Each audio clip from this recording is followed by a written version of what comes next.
क्या आपने कभी सोचा है कि भगवान श्री कृष्ण के जाने के बाद भी उनकी आत्मा आज भी इस धरती पर क्यों महसूस होती है? उनका शरीर तो खत्म हो गया, लेकिन उनका हृदय आज भी जिंदा है और वो धड़कता है जगन्नाथपुरी में। ये सिर्फ एक कहानी नहीं है, ये है एक दिव्य यात्रा जो हमें बताती है कि भगवान कभी जाते नहीं, वो बस रूप बदल लेते हैं। महाभारत का युद्ध बहुत भयानक था। पांडव जीत तो गए, लेकिन कौरवों का पूरा वंश खत्म हो गया। गांधारी जिनके 100 बेटे मारे गए दुख और गुस्से से भर गईं। उन्होंने भगवान कृष्ण को श्राप दे दिया, जैसे मेरा वंश मारा गया वैसे ही तुम्हारा वंश भी खत्म हो जाएगा। समय बीता और वो श्राप सच हुआ। कृष्ण के अपने वंशज यदुवंशी आपस में लड़कर मर गए, कोई बचा नहीं। फिर एक दिन समुद्र ने पूरी द्वारका नगरी को निगल लिया। कृष्ण सब कुछ छोड़कर अकेले जंगल की ओर चले गए। वो जानते थे उनका काम पूरा हो गया है। एक दिन एक पेड़ के नीचे कृष्ण जमीन पर लेटे थे। पास में ही एक शिकारी जरा था। उसे लगा ये कोई हिरण है और उसने तीर चला दिया। वो तीर सीधे कृष्ण के पैर में लगा। जरा भागा हुआ आया, लेकिन जब उसने देखा कि ये कोई जानवर नहीं बल्कि स्वयं भगवान है तो उसके होश उड़ गए। कृष्ण ने मुस्कुराते हुए कहा, घबराओ नहीं, ये भी मेरी लीला का हिस्सा है। कुछ समय बाद कृष्ण ने अपनी आंखें हमेशा के लिए बंद कर लीं, लेकिन एक चमत्कार हुआ, उनका हृदय जलने पर भी नष्ट नहीं हुआ।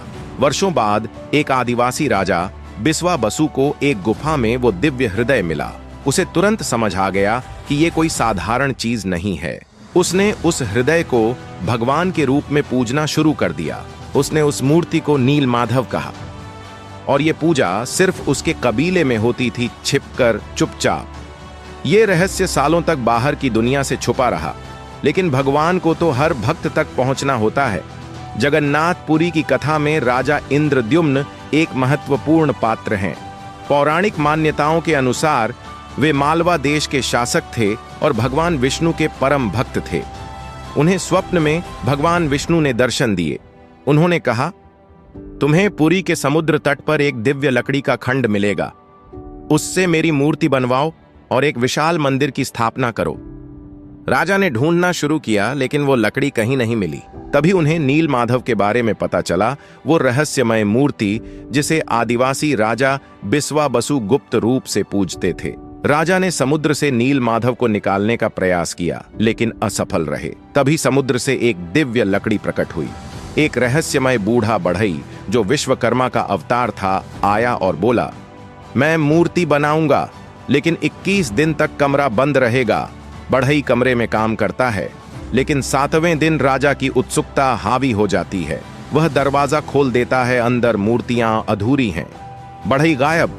राजा को आवाज सुनाई देती है, यही रूप भगवान का असली स्वरूप है। उनका कोई आकार नहीं। अधूरी मूर्तियों जगन्नाथ, बलभद्र, सुभद्रा को मंदिर में स्थापित किया गया। कृष्ण का वो अनश्वर हृदय इन मूर्तियों में समा गया। आज भी हर 12 से 19 साल में नवकलेबर अनुष्ठान होता है, जहां नई मूर्तियां बनती हैं और पुरानी मूर्तियों से कृष्ण का हृदय निकालकर उनमें रखा जाता है। आज जगन्नाथपुरी का ये मंदिर 4 धामों में से एक है। यहाँ कृष्ण का हृदय आज भी धड़कता है और रथ यात्रा के दिन लाखों भक्त उनके रथ की रस्सी खींचकर अपने पाप धोते हैं। तो दोस्तों, ये थी जगन्नाथपुरी की वो अद्भुत कहानी जहां भगवान कृष्ण का हृदय आज भी धड़कता है। अगर आपको यह रहस्य पसंद आया तो वीडियो को लाइक करें, शेयर करें और चैनल को सब्सक्राइब करें। अगर आप मानते हैं कि भगवान का हृदय अमर है तो कमेंट में जय जगन्नाथ लिखें। धन्यवाद।